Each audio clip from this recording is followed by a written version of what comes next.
سلام بچه‌ها، حالتون چطوره؟ من یل هستم و خیلی به ویدیو من خوش اومدید و من واقعا خوشحالم که قراره روزام با شما شریک بشم و دیگه اینکه بذار ببینم الان ساعت چنده؟ ساعت 4:25 است.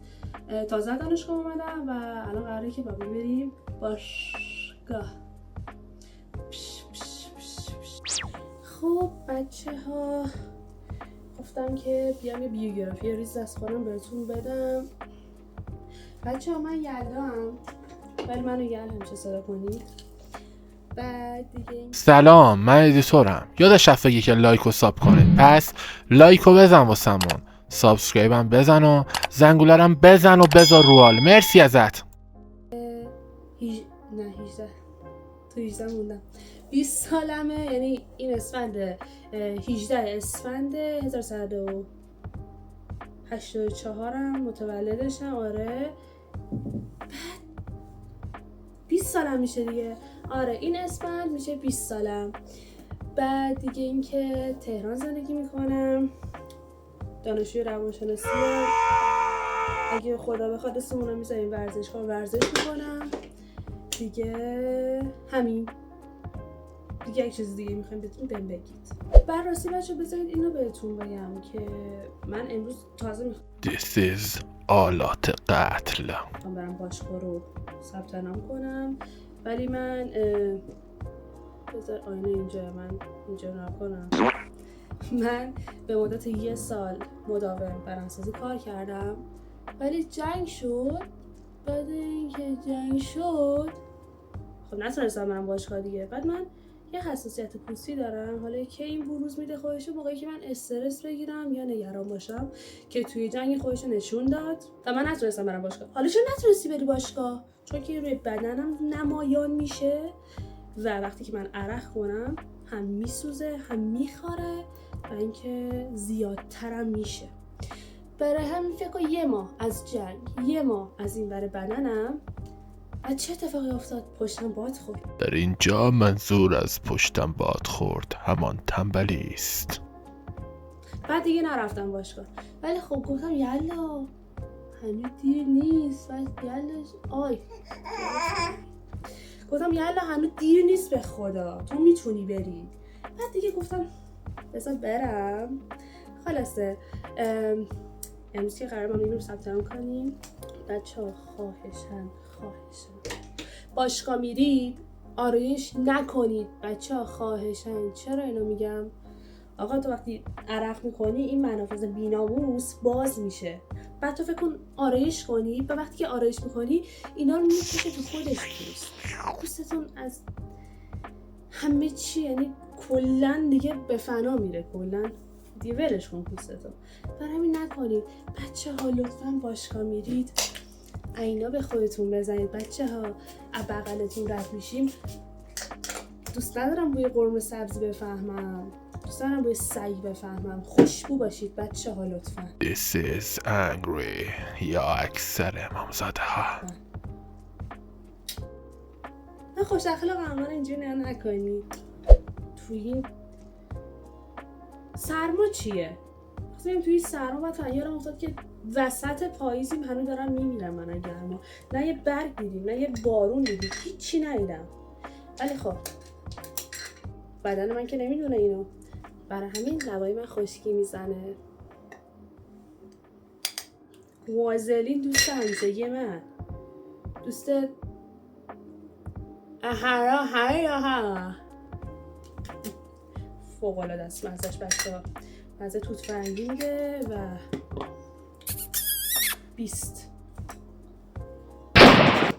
خب بچه‌ها قبل باشگاه پای حسابت قهوه. اصلا بدون قهوه من نمیتونم زندگی کنم. نه که خوشم بیادا، من قهوه طعمش متنفرم، ولی انرژی که بهم میده رو نمیتونم انکار کنم واقعا. و اینا این که کراتینه هیچی. چه دارو چرا اینقدر گرون شده بابا؟ من اینو دیروز رفتم خریدم، اینو مثلا انارژنینو من موقعی که تمرین کردم قبل جنگ چند میخریدم؟ خیلی میشد 300 تومن، خیلی میشد. الان 60 دونه الارژنی 600 تومن. اینجور که اصلا باورم نمیشه، یعنی واقعا پرام ریخته بود وقتی دیدم 600 تومنه. بچه‌ها واقعا خدا میدونه که چه بلایی قرار سر ما بیاد. به قول یکی از دوستان، به قول خودم البته، ایشالا که خیره. فکر نکنم. افشون کن منو پریشون کن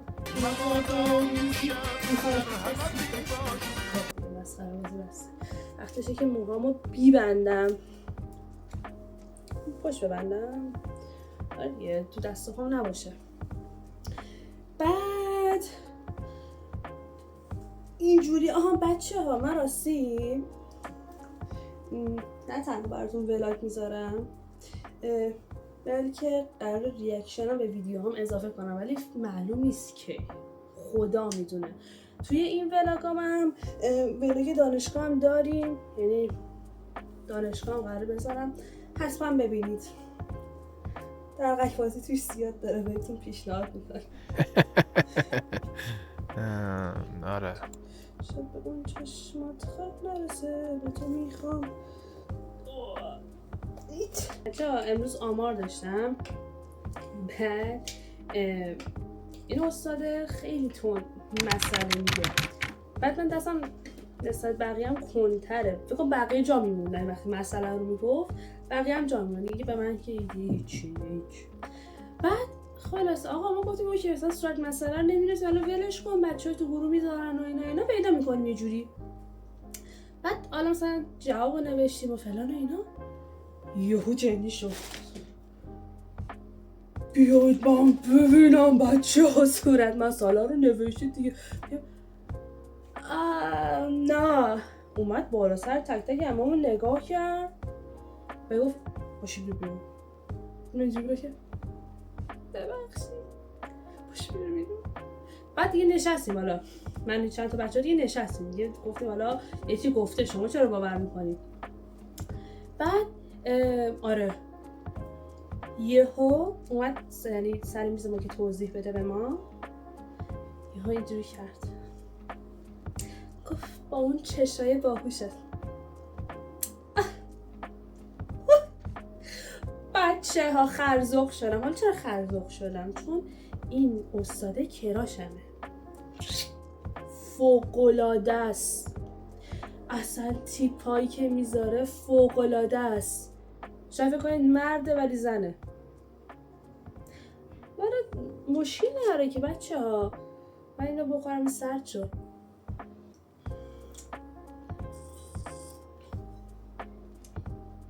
یه آب بلد نیستم بخورم، یه آب بلد نیستم. خب بچه ها من دیگه کم دیگه واقعا حاضر شدم.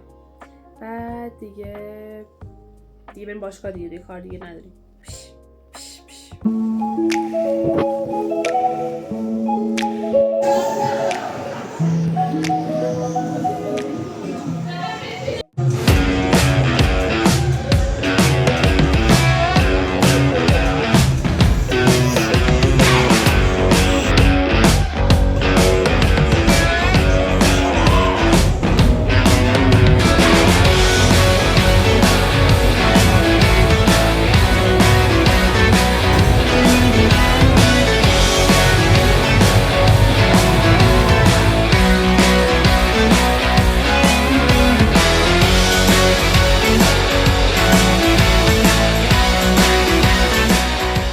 خب بچه باشگاه تموم شد.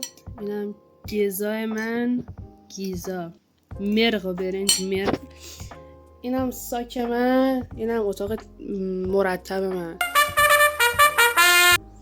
خب بچه باشگاه برگشتم.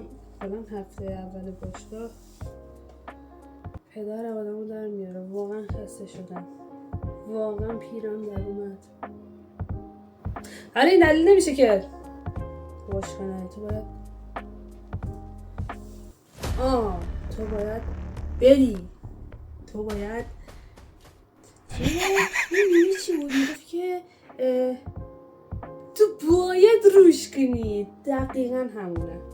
خب دیگه کم من روش بگیرم و میام پیش تو. بچه ها راستی به صورت خیلی اتفاقی یا قرار شد بریم شیرپسته بخوریم. بعد این شیرپسته با همه شیرپسته ها بهتون قول میدم فرق میکنه. اصلا یه چیز فوق‌العاده است. اسمش حالا یادم نمیاد. بریم اونجا بهتون میگم چیه. چه داداشم راستی به دست من دقت نکنید. بچه این یزدانه. بگو سلام. زشت سلام نکنی. بگو سلام. آفرین. شیرپسته رو گرفتیم. خب بعد چرا من قد شیرپسته حساسم؟ بچه نها کنید. اولی که روش کلی پودر پسته داره. خب بعد نمیدونم دیدید یا نه، جاهای دیگه شیرپسته ها مغزای دیگه هم هست، گردو چیزای دیگه، موز بیشتر و اینا، ولی این فقط پسته است. بعد خیلی هم توشا، خیلی، برای همین من واقعا عاشقشم. اصلا فوق‌العاده است. اینه آره این سوال دارم. سوال تبلیغ میکنی؟ نه نه ولی دوست دارم میگم که آقا جای خوبیه برید بخورید. دوستان این تبلیغه.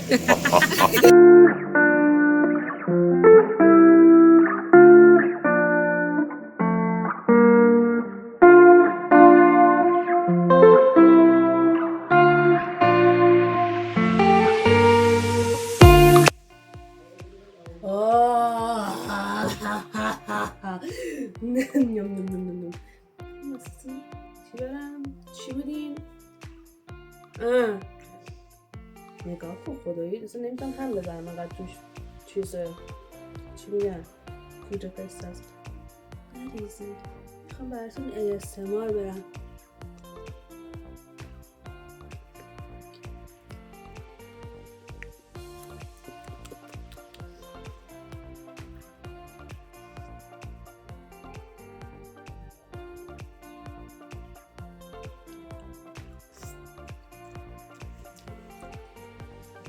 به صدایی هم ندارم ولی من با شیرپسته زنده میشم. این شیرپسته خلاصه که آره دیگه اینو بخوریم دوباره فرق دانشگاه دارم بگیرم لالا کنم یعنی همتون. خب بچه ها من دیگه امروزم تموم شد. واقعا از همتون ممنونم که این ویدیو تا آخرش دیدید. شبتون بخیر. واقعا پارم. بوس به یکهتون تا ویدیو بعدی.